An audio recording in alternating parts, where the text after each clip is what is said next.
Welcome back everybody, welcome to Geo Pakistan. अच्छा जी, आपको बताएं कि कराची पुलिस की फायरिंग से जाँ बहक होने वाली 10 साला अमल के वालिदैन ने बरवक्त इलाज ना करने पर नेशनल मेडिकल सेंटर पर हर्जाने का दावा दायर कर दिया है। सिंध हाई कोर्ट में दरख्वास्त देते हुए अमल उमर के वालिदैन ने हुकूमत सिंध और पुलिस को भी फरीक बनाया है। दरख्वास्त में मौक़िफ़ अपनाया गया है कि 2018 में पुलिस एहलकार की गफलत से अमल उमर को गोली लगी थी, लेकिन निजी अस्पताल अमल को बरवक्त तिब्बी इमदाद देने में नाकाम रहा। गुज़श्ता साल दिसंबर में सिंध हेल्थ केयर कमीशन के अफसर ने अपनी रिपोर्ट में नेशनल मेडिकल सेंटर को गफलत का मुर्तकब करार दिया, लेकिन कमीशन की चेयरपर्सन नरगिस कोलू ने अस्पताल की गफलत को इल्ज़ामात से बरी कर दिया। इसीलिए इस तजाद की वजह से अब ये हाई कोर्ट से इन्होंने रुजू किया है। बीनिश उमर हमारे साथ मौजूद हैं, अमल की वालिदा। बहुत शुक्रिया बीनिश। बहुत लंबी ज़ाहिर है आपकी स्ट्रगल है। एक लंबी कानूनी जंग के बाद अमल केस किसी हद तक निमटता नज़र आया था, लेकिन फिर शायद कोई पेशरफ ना हुई है। आप लोग एक बार फिर अदालत क्यों गए हैं, ज़रा बताइए, अब क्या मौक़िफ़ इख्तियार किया गया है? जी, सुप्रीम कोर्ट की ही हिदायत के ऊपर हम दोबारा अदालत जा रहे हैं। सुप्रीम कोर्ट की जुरिस्डिक्शन के अंदर जो चीज़ें आई, उन्होंने अपने एक बेहतरीन तरीके से उसको रिजॉल्व कर दिया।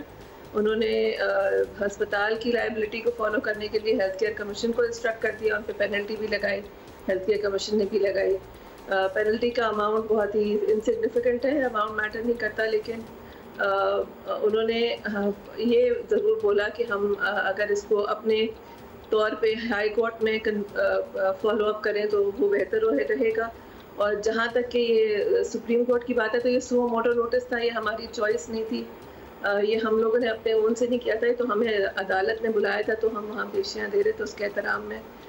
बाकी सुप्रीम कोर्ट के अंदर जिस तरह से सुप्रीम कोर्ट में केस जाने से पब्लिक इंटरेस्ट का केस बन गया, उसके अलावा अमल बिल आ गया, उसके अलावा पुलिस के रिफॉर्म्स भी कुछ सामने नज़र आए, उस हिसाब से काफ़ी पॉजिटिव चला गया। लेकिन आई थिंक हस्पताल की रिस्पॉन्सिबिलिटी को पुश करने के लिए हमें इसको आगे, हमारे लॉयर ने भी बोला कि हमें आगे लेके जाना चाहिए इन द हाई कोर्ट। अच्छा बीनिश, आप लोगों ने नेशनल मेडिकल सेंटर के साथ सिंध पुलिस और सिंध हुकूमत को भी फरीक बनाया है, तो इनसे क्या आपकी डिमांड्स हैं, इनसे आप क्या चाहते हैं? एक तो सिंध पुलिस की नाअहली है, उसके बाद सिंध हुकूमत ने इतनी छूट दी हुई है कि उनके बड़े बड़े इदारे, उनका हेल्थ डिपार्टमेंट और उनका पुलिस डिपार्टमेंट जो है वो कुछ भी कर लें, कोई उनको रोकने टोकने वाला नहीं होता। और तीसरा ये कि जो अस्पताल ने, प्राइवेट इदारा था, उसने जो हमारे साथ वहाँ पर उस वक्त किया, तो ये तीनों ही पार्टी रिस्पॉन्सिबल हैं, इसीलिए इन तीनों को रिस्पॉन्सिबल ठहराया गया है और इसीलिए इन तीनों के खिलाफ फाइल किया गया है। Dinesh, thank you. और ज़ाहिर है बहुत लंबी एक तवील जंग है, कानूनी जंग जो आप लड़ रहे हैं, और आपकी बच्ची तो वापस नहीं आ सकती, लेकिन आपसे पहले भी जब बात होती है आप यही कहती हैं कि दूसरे बच्चे महफूज रहें और किसी की गफलत और लापरवाही के नतीजे में उनकी जान ना चली जाए। और ये बड़ी ऑनगोइंग स्ट्रगल है, क्योंकि अमल के बाद भी हमने कितने ऐसे ही किस्से सुने, तो this struggle has to still go on. बिल्कुल। अच्छा जी, मारूफ पाकिस्तानी अदाकारा, बिल्कुल we are changing pace here, Ayeza Khan बड़े हमारी फेवरेट हैं जी। आयज़ा खान अब खुद ट्वीट्स करती नज़र आएंगी, क्योंकि आयज़ा खान ने माइक्रो ब्लॉगिंग साइट ट्विटर पर कल ही अपना अकाउंट बनाया, और जैसे ही उन्होंने अपना अकाउंट बनाया तो बहुत से लोगों ने उन्हें ज्वाइन करना शुरू कर दिया, सैकड़ों की तादाद में।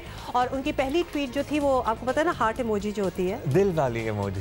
अब्दुल्ला हार्ट इमोजी, मैं भी वही कह रही थी, आपको जरूर दिल वाली करना था, वैसे दिल वाली ही होती है, बात तो सही है। कुछ घंटों में ही आयज़ा खान के ट्विटर अकाउंट फॉलोअर्स की तादाद सैकड़ों में पहुंच गई, और आयज़ा खान के नाम से पहले से मौजूद ट्विटर अकाउंट के बारे में आयज़ा ने लिखा है कि ये उनका एक फ़ैन चला रहा था और ये उनका अब असली अपना अकाउंट है।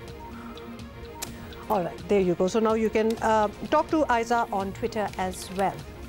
आगे चलें? हाँ जी, अब एक और अहम मामला, अदालती अहकामात और हुकूमती इदारों की कार्रवाइयों के बावजूद एग्जैक्ट की जाली डिग्रियों का धंधा अब भी जारी है। दुनिया भर में मुल्क की एक बार फिर से बदनामी हो रही है। वज़ीर आज़म इमरान खान को इस मामले का खुद नोटिस लेना होगा।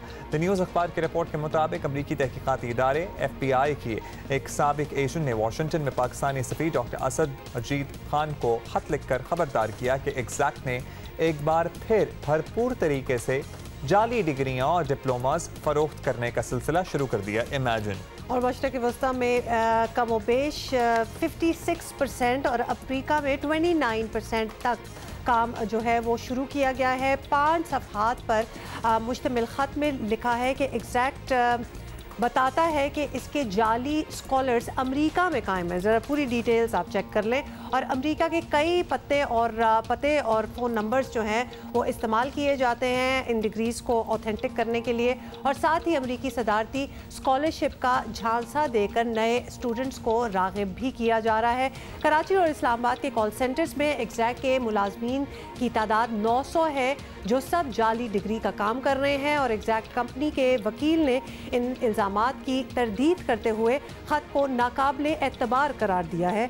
तो ये सारी बैकग्राउंड है इस पर, लेकिन हम जरा मजीद बात करेंगे। हमारे स्पेशल कॉरेस्पॉन्डेंट है जियो न्यूज़ के जाहिद गशकोरी, उन्होंने हमें ज्वाइन किया। बहुत शुक्रिया जाहिद, आपने वक्त दिया। जाहिद, बताइएगा, आपकी रिपोर्ट में पता चला है कि एग्जैक्ट का जाली डिग्रियों का कारोबार अब भी जारी है, which was really surprising. America में भी ये नोट किया गया है। क्या ये सब पहले की तरह चल रहा है या कुछ फ़र्क आया है या कुछ रोक टोक से इनको कोई फ़र्क नहीं पड़ा? उस लेटर में ये बताया है कि अमेरिका की जो मुख्तलिफ शहर हैं, जिस तरह वर्जीनिया है या वाशिंगटन डीसी है, मैरीलैंड है, वो जो इलाके हैं वहाँ पर ये अभी कारोबार हो रहा है। ये तमाम तफसीलात उसने इन फेक डिग्रीज़ के हवाले से और डिप्लोमास के हवाले से तमाम तर पूरे नंबर लिखे हैं कि कितनी 2600 जो डिग्रीज़ थी और डिप्लोमास थे वो मैरीलैंड में और फिर इसी तरह वर्जीनिया में और मुख्तलिफ जो इलाके हैं वहाँ पर उसने बताए। और जब मैंने उससे रब्ता भी किया था कि ये आपने ख़त लिखा है, इसमें क्लेम किया है, और उसकी इम्पॉर्टेंट बात यह है कि जो मिस्टर एलन FBI के साबिक एजेंट हैं, वो फेक डिग्री जो सेल था, टास्क फोर्स थी, उसके इंचार्ज भी रहे हैं।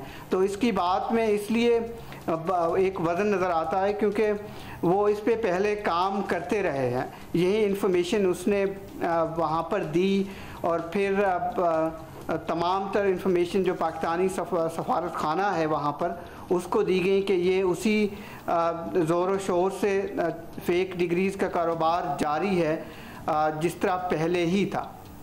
अच्छा जाहिद, ये भी बताइएगा कि एग्जैक्ट का किस्सा पाकिस्तान में बहुत अरसे तक सामने रहा, एक्शन भी लिए गए, गिरफ्तारियां हुई, दफातर सील हुए, काफ़ी कुछ हुआ। तो क्या उस दौर में भी अमेरिका में ये कारोबार चलता रहा था, कहीं ब्रेक नहीं आई थी? एहलकारों ने मुझे बताया कि पाकिस्तान में इन्वेस्टिगेशन हॉल्ट है, रुकी हुई है। उसकी वजह यह है कि जितनी मनी लॉन्ड्रिंग थी मुबैना तौर पर ये करोड़ों डॉलर्स में की गई थी। वो उसका जो रिकॉर्ड है पाकिस्तानी अथॉरिटीज़ ने FBI को और अमेरिका के जो दूसरे होमलैंड सिक्योरिटी डिपार्टमेंट है उनको लिखा था, कई बार लिखा है, लेकिन वहाँ से कोई रिस्पांस नहीं आया पाकिस्तान को।